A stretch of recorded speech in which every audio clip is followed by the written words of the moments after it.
सती प्रथा मेरे ख्याल से सर वही था जो विडो वगैरह था, विडो वाला मेरे ख्याल से तो हम्म। वही था।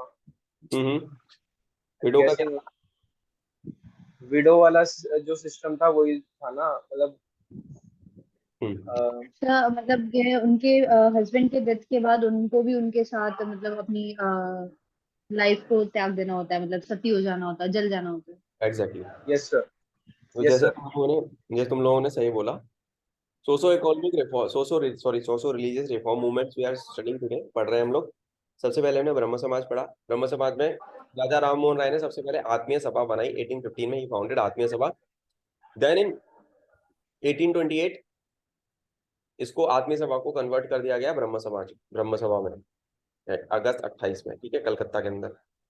अब राजा राम मोहन राय को मोस्टली याद किया जाता है लॉर्ड विलियम बेंटिक, जो कि कौन था, गवर्नर जनरल, उसको हेल्प करने के लिए कि सती प्रथा पे रोक लगाई जाए। That was a punishable offence इन 1829। जैसा कि ऑलरेडी यू गाइस टोल्ड कि जब किसी महिला के पति की मृत्यु हो जाती थी, whenever a male member of the family died, तो his wife used to get burned alive along with his husband, along with the husband. तो उसको बोलते थे सती प्रथा। मतलब ये प्रथा थी उसकी, और ये इलॉजिकल प्रथा थी, कोई लॉजिक थोड़ी ना है। पति की डेथ हो गई नेचुरल कारणों से, तो उसकी बीवी भी उसी के साथ चल बसी, वो अलग से बैठ गई, तो कितनी सोचो, मतलब क्या लॉजिक, उसके पीछे कोई लॉजिक तो था नहीं, अंधविश्वास ही था। It was mainly all useless thing.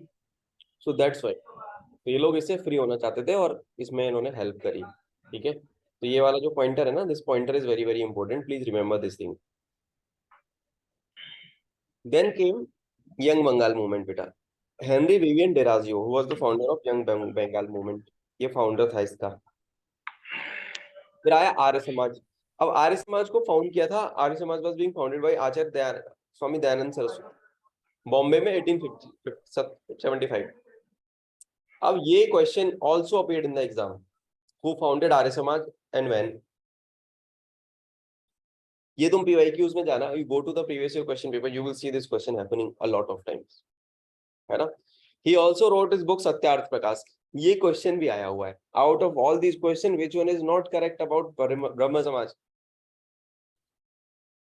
Sorry Arya Samaj या ब्रह्म समाज के बारे में आएगा, तो राजा राम मोहन राय पे पूछ लेगा, 4 पॉइंटर बना देगा UPSC, and UPSC will ask you out of all these option which one is not correct, यानी कि रॉन्ग कौन सा है। तो अगर आपको करेक्ट पता है तो नॉट करेक्ट तो आप निकाल ही लोगे, ये सारे करेक्ट पॉइंटर्स हैं। And he wrote the book Satyarth Prakash, जिसमें he wrote his ideas basically.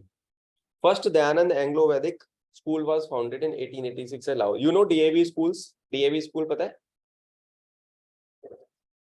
DAV colleges होते हैं, डीएवी स्कूल्स होते हैं ऑल ओवर इंडिया है। डीएवी का फुल फॉर्म है Dayanand Anglo Vedic school, Dayanand Anglo वैदिक कॉलेज। सबसे पहला 1886 में लाहौर में बना था भाई, समझ गए। सबसे पहला 1886 में लाहौर में बना था। सो डीएवी की कहानी ये थी। नाउ आता है प्रार्थना प्रार्थना समाज। डॉक्टर आत्माराम पांडुरंग, इन्होंने प्रार्थना समाज की स्थापना करी 1867 में, फाउंडेड इन बॉम्बे। डॉक्टर क्या, प्रार्थना समाज। तो ये इसलिए इंपॉर्टेंट हो जाता है, आपको याद होना चाहिए, this must be there in your brain. He founded Ramakrishna Mission, है ना। अब रामकृष्ण मिशन किसने फाउंड किया है, थोड़ा सा टेक्स्ट इसका कट गया है। हु फाउंडेड रामकृष्ण मिशन, सब लोग जानते होंगे mostly. Who was the founder of Ramakrishna Mission, बताओ बताओ बच्चों। स्वामी विवेकानंद। और पक्की बात है,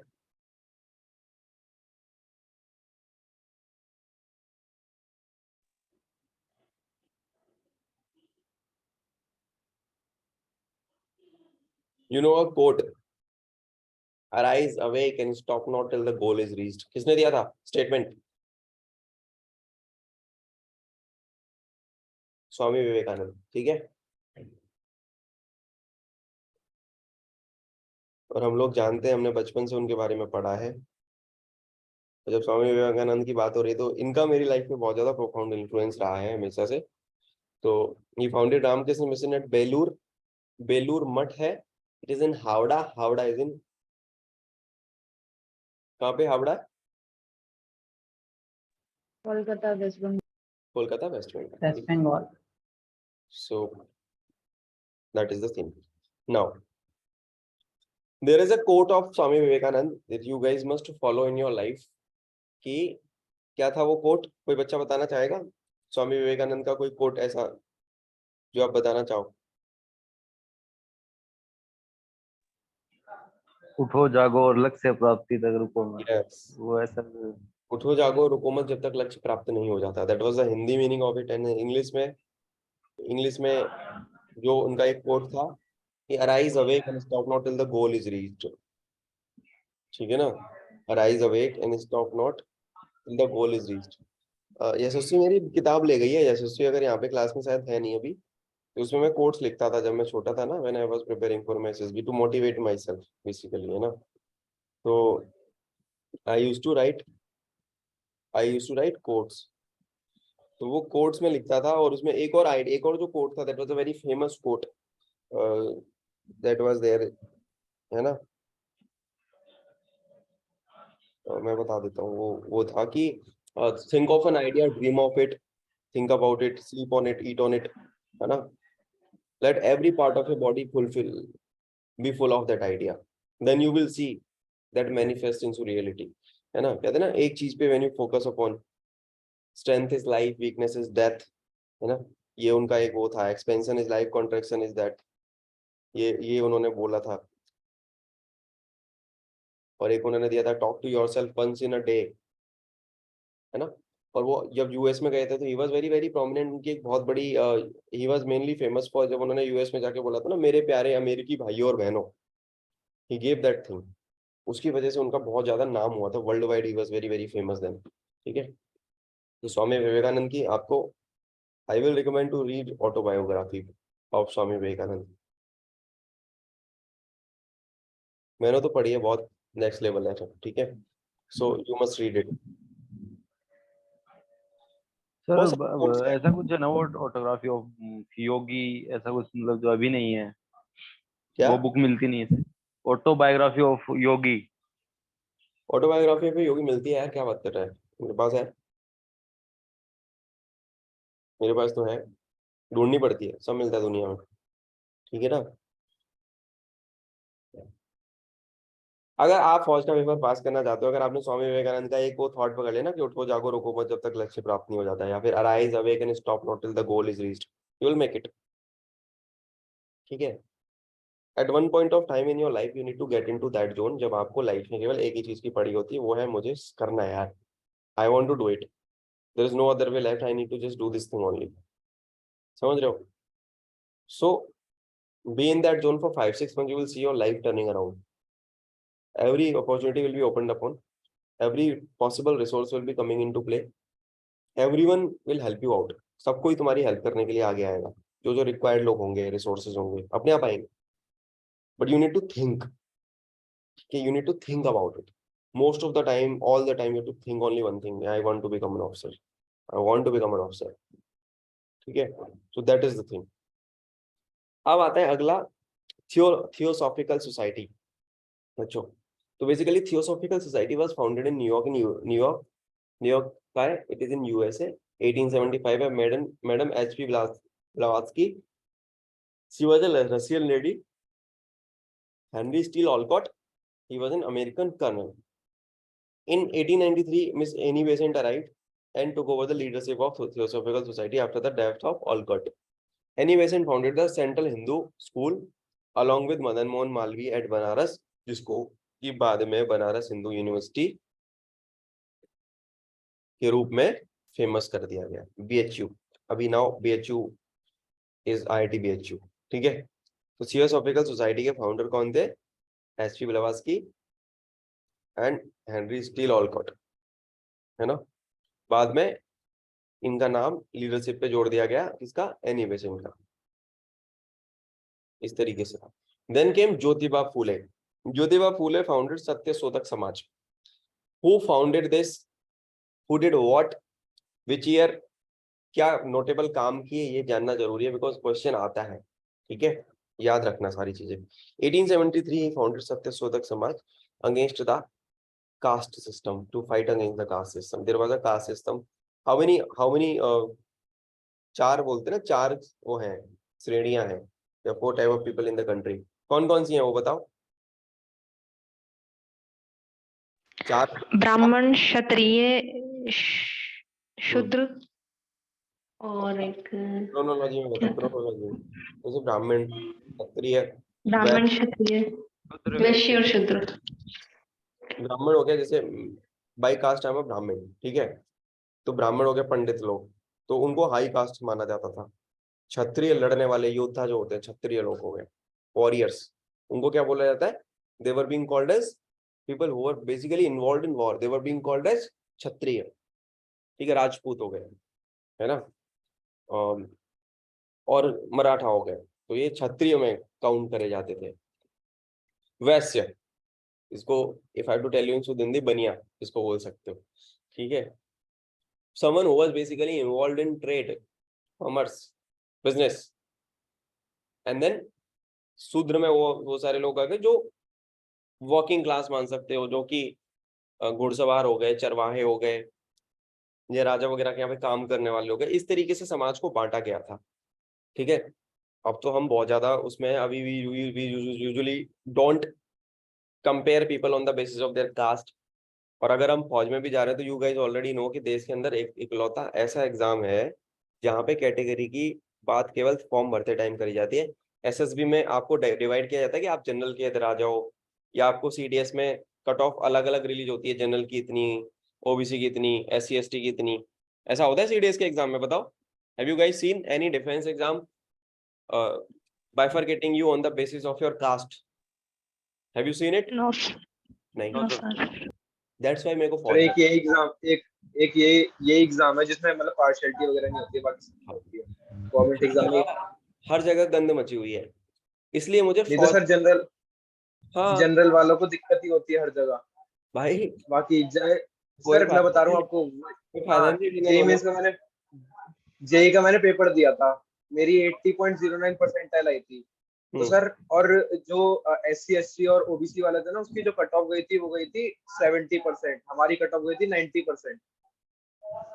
तुमसे कम नंबर वाला आदमी सरकारी नौकरी लेके बैठा होगा और मस्त राजा की यस सर। जिंदगी होगा, दहेज भी लेगा करोड़ों रुपए। तुम ज्यादा नंबर होने के बावजूद भी घंटा कुछ नहीं कर पाओगे, ठीक है। तो ये कास्ट सिस्टम अभी भी है, and I am always against the reservation. That's why I wanted to join the फौज। मुझे नहीं समझ में आती थी फालतू की बकवास। पढ़ाई करनी है आपको, आप जनरल से बिलोंग करते हो, just because you belong to general category, आप ज्यादा पढ़ाई करो, नंबर ज्यादा लाओ, ठीक है। एंड तो अपने को सिस्टम समझ नहीं आया, तो अपन ने कहा भैया हमको करना ही नहीं, हम फौज में, हमें सबसे बराबर कंपटीशन चाहिए। अगर हम काबिल है तो हम अच्छे नंबर से पेपर पास करेंगे। वहाँ पे हमारे ना तो मेरे दोस्तों में मैं भेदभाव करूंगा जाति के धर्म, जाति के आधार पे, धर्म के आधार पे। I have friends from all the communities of the country. Sikh हो गए, मुस्लिम हो गए, क्रिश्चियंस हो गए, जैनिस हो गए, मेरे तो सब तरीके के दोस्त हैं। in my friend circle I have all kind of friends. I never compare them. I never like there was a friend of mine or they're just a call away. तो फौज, that is the beauty of फौज, है ना। In terms of current scenario, if I have to tell you, this is the only exam in the country, this is the only service in the country that basically do not differentiate you on the basis of your caste, creed, religion. इसलिए तुम्हें फौज में जाना चाहिए मेरे हिसाब से। और भी बहुत सारे रीजन होते हैं, बट फौज नहीं करती distinguish.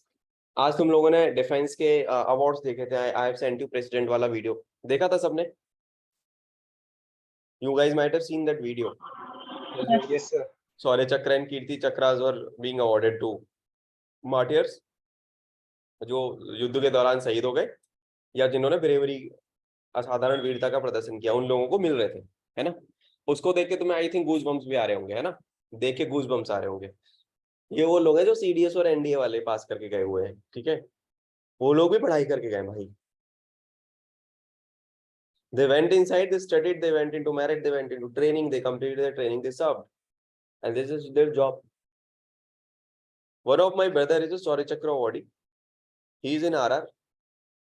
He was served with NSG. His video is already there on the YouTube, Major Pawan Gautam. You can search it on the President of India channel also. So I have never seen a brave guy than him. Like I was there in the POP 2013. He got commissioned from IIM Dehradun. He is a man who is always in action. Like उसको पसंद है भाई, वो नहीं मानते, मतलब बंदा next level आदमी है वो, है ना. तो बी ब्रेव. एक रीजन तुम्हारा ये भी हो सकता है, one of the core reason of you joining the forces that sir फौज में सर हिम्मती लोग आते हैं. I think I am a brave person. I think I am a brave person and I want to be surrounded by braves. ये मैं तो ये वाला एक रीजन मेरा था ये. ठीक है. बाहर की दुनिया में यार अलग अलग दुबकू प्रजाति के लोग हैं. Covered kind of people, timid kind of people. फौज में जाने के लिए आदमी को जिगरा चाहिए होता है. You never know, you will not be coming back home or not. Still you are joining it. You will not be able to do your training. You will be able to finish your training or not. You are not sure, but still you join. ठीक है. So that is the thing. ठीक है ना. तो ये सारी चीजें हैं that basically separates the defense forces from the all other organizations of the government of India. So that's why you must consider joining Fauj. And you are already there in the journey. तो बीच में रुकना नहीं है. You will be facing temporary setbacks in terms of written. If your written exam is clear, you will be facing some SSB screen out issues, SSB conference out issues. Lot many students of mine got selected in 7th, 8th, 9th attempts. कैसे लगे रहे बस. They didn't quit. They have a Coast Guard entry, they are going to SSB. They have a naval entry, they are going to SSB. They have a SSB direct entry of technical and TGC, SSC Tech, they are going. Their CDS cleared, they are going. FCAT cleared, going. They didn't quit. ठीक है. They didn't quit. If you quit in the middle, कुछ नहीं होगा, कुछ होगा ही नहीं. There will be zero output. But if you keep on going, after facing setbacks and defeats, if you keep on going and going and going and going and going, you will definitely make the cut. I'll send you a video. Major uski Mayank, just friend of mine, my batchmate, engineering batchmate, and Galwan के दौरान he was there. He was the officer who punched the chindis. Video भेजूंगा, देखना. He's a serving officer. देख के delete कर देना. ठीक है. सर्विंग ऑफिसर को मैं यूजुअली ट्रबल नहीं करता, because not under my protocols. But उसने सही बात बोली थी. वो रिपीटर था खुद, काफी बार में हुआ था. और जिस टाइम पे वो हुआ था, वो he was basically hopeless. He have left all things for that. उम्मीद ही नहीं थी कि मैं हो जाऊंगा, but he just performed well. That's it. ठीक है. तो ये सारी चीजें आपको याद रखनी है. अगला बेटा ऑर्गेनाइजेशन जो आता है, that is Indian social conference. That was founded by M.G. Ranade, Mahadev Govind Ranade, and Raghunath Rao. These were the founders. These people were the founders. Then आता है आपका Servants of India Society. That was being founded by Gopal Krishna Gokhale, 1915. अब there were multiple political associations, organizations before the establishment of Indian National Congress. INC बनी थी. उसके पहले बहुत सारे political associations and organizations were also there. What were they? एक था आपका British India Society. William Adams. Bombay Association. Dada Bhai Nehru जी. दादा भाई नेहरू जी का एक और नाम है. Who will tell me what is the other name of Dada Bhai Nehru जी?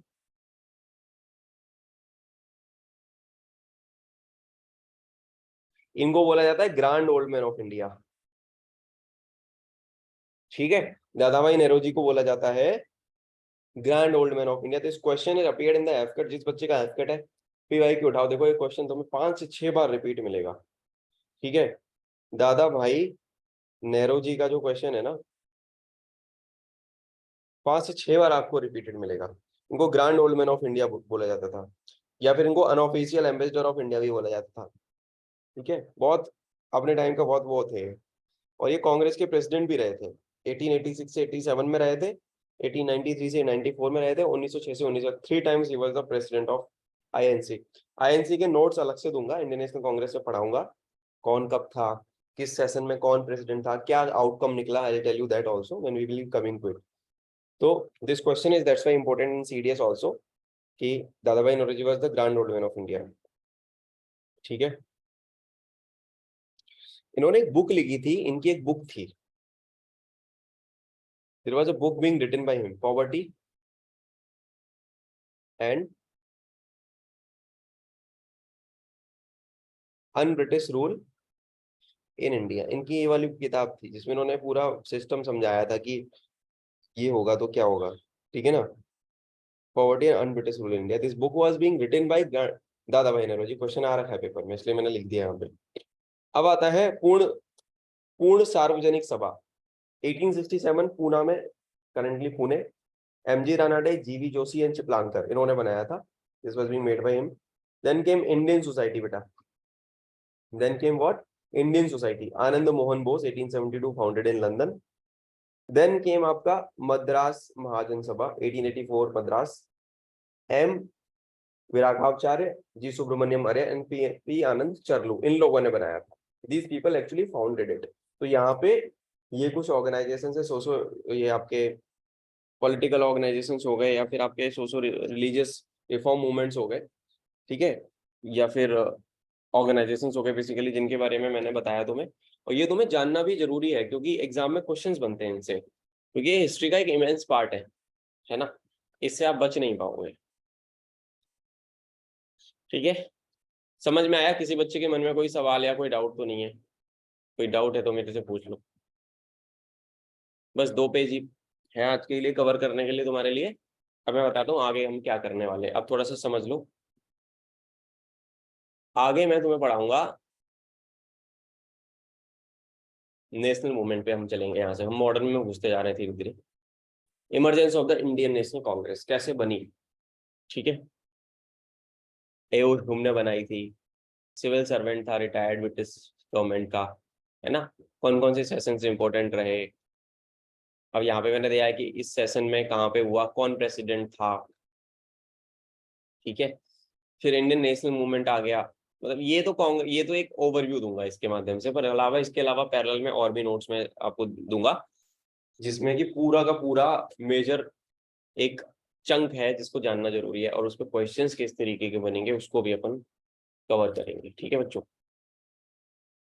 तो ये सारी चीजें हैं। इसके बाद एक बार मैं इस पूरे नोट्स के ओवरव्यू दे, किसी बच्चे को अगर मान लो नोट्स मैंने पूरे दे दिए हैं, वैसे तो तुम लोगों को already there in the group, अगर आप पढ़ना चाहते हो तो एक थॉरो रीडिंग, अगर तुम ये 27 पेजेस की भी थॉरो रीडिंग कर लेते हो, 27 पेजेस इन दिस, तुम हिस्ट्री में आराम से 7-8 नंबर खींच लोगे, 10 में से 10-12 नंबर की हिस्ट्री जो आ रही है, 7-8 नंबर आराम से you will be able to make it, ठीक है। जहाँ पे 22 कट ऑफ जा रही है, 7-8 नंबर बहुत बड़ा मेजर रोल प्ले कर जाता है, if you are honest, we are doing it in a proper manner. Then I will tell you partition of Bengal, Swadeshi movement, Muslim league मॉर्लेमेंटो, है ना, गदर पार्टी, कोमागाटा मारू, Lucknow session, home rule movement. फिर then national movement आ गया, गांधी जी आए, सत्याग्रह, खेड़ा सत्याग्रह, all attack, खिलाफत, non cooperation, Swaraj, Nehru report, ऐसे करते करते करते करते हम लोग आ जाएंगे 1947 तक, ठीक है। तो इस तरीके से अपन आ जाएंगे। अलग अलग मोन्यूमेंट्स एंड बिल्डर्स, किस बंदे ने कहाँ पे क्या बनवाया था, कब बनवाया था, किस सेंचुरी में बनवाया था, ये इसके साथ ही important events in Indian history कौन कौन से, उनकी क्रोनोलॉजिकल ऑर्डर में मैंने यहाँ पे डाला हुआ है, ठीक है। गवर्नर जनरल वॉइस राइज भी पढ़ाऊंगा, उसके भी नोट्स अलग से हैं। मिडाइवल इंडिया में क्या हुआ, ठीक है, Sayyid dynasty, Vijayanagara empire, Bahmani kingdom, Mughal मैंने ऑलरेडी बता रखा है, मराठा स्टेट्स में क्या हुआ, ये सब क्रोनोलॉजी में। तुम बोलते हो ना डेट्स नहीं याद होती, सर डेट्स मैंने यहाँ पे पूरी एक जगह कंपाइल करके कहानी खत्म कर दी, कौन सा वॉर कब हुआ, ठीक है ना, कहाँ पे क्या क्या प्रोमिनेंट डिसीजंस लिए गए, इंपॉर्टेंट इवेंट्स कौन कौन से हुए, ये सारे नोट्स में ये सारी कवर्ड है। इसके अलावा हमारे पास कम से कम 2-4-6-10 पीडीएफ और हैं हिस्ट्री की, जो कि मैं तुम लोगों को प्रोवाइड कराऊंगा। उसको तुम्हें पढ़ना है, केवल कुछ नहीं करना, whatever I am telling you, उसमें से जो भी मैं पढ़ाते दौरान question I am telling you, you need to remember them, you need to revise after the class. Class में अगर क्लास की जाने के बाद तुम नहीं पढ़ते हो, तो अगली क्लास में आने से पहले उसको एटलीस्ट एक बार रिवाइज करो, ताकि लास्ट के दिन जो पढ़ा था हमने वो हमारा कवर हो जाए। क्योंकि एक ही सब्जेक्ट पे भी आप हैं, जैसे ही दूसरा तीसरा सब्जेक्ट हो, एक सब्जेक्ट खत्म हो गया दूसरा चालू हो गया ना, फिर दिमाग का दही होना चालू हो जाएगा, फिर you will not be able to handle the things, बहुत डेटा हो जाता है फिर। So that is all from my side. अब I will be asking you doubts and queries, किसी के मन में कोई सवाल है तो वो बच्चा मेरे से पूछो।